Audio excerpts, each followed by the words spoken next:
Baiklah, Firdaus Azil di Johor baru mengikuti perkembangan PRN Johor.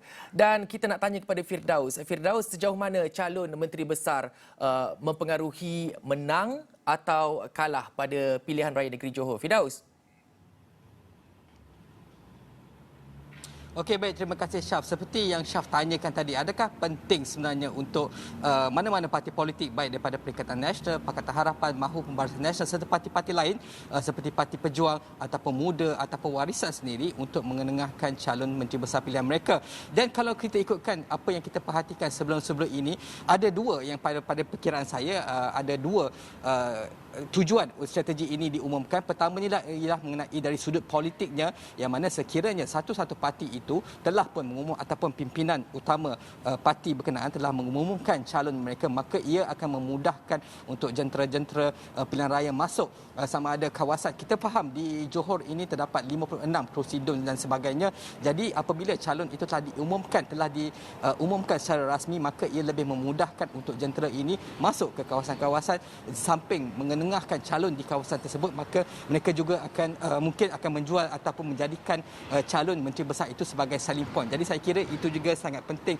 Dan sebagai contoh, kalau saya boleh kira, semalam bagaimana pengerusi Barisan Nasional Datuk Seri Ahmad Zahid Hamidi telah pun mengumumkan pilihan Parti Barisan Nasional tetap kepada Menteri Besar Johor. Untuk Menteri Besar Johor masih kepada Datuk Hasni Mohamad, yang kita tahu akan mempertahankan kerusi DUN Benut kali ini. Kita tahu bagaimana Datuk Hasni telah pun mula menjadi Menteri Besar Johor sejak 28 Februari tahun 2020. Sepatutnya 28 Februari ini merupakan ulang tahun kedua, tetapi bagaimanapun DUN dibubarkan. Tetapi ini kiranya pada hemat kami media yang berada di sini, ini merupakan satu strategi yang penting untuk Barisan Nasional, memandangkan mereka telah pun mula melancarkan jentera pilihan raya. Maka segala apa jasa yang telah dilakukan oleh Datuk Hasni sepanjang 2 tahun ini, baik dari segi ekonomi, pembangunan sosio dan sebagainya, maka ini akan memudahkan lagi untuk jentera Parti Barisan Nasional untuk memulakan kempen-kempen mereka, Syaf.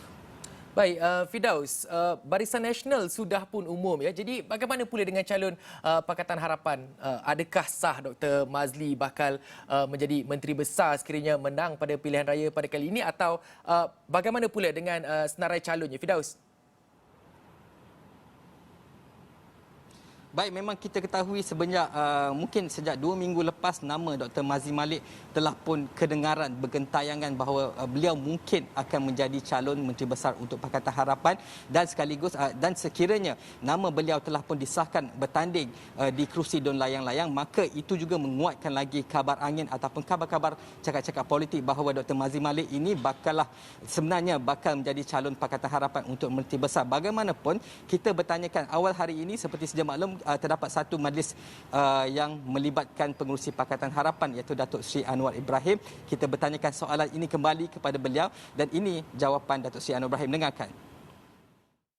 Setakat ini PH belum ada apa-apa perbincangan rasmi, tapi kita tak ada menolak kemungkinan mana-mana yang boleh diketengahkan.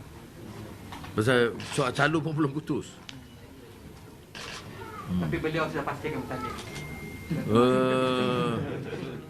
Saudara cadang, saya boleh bagi pertimbangan.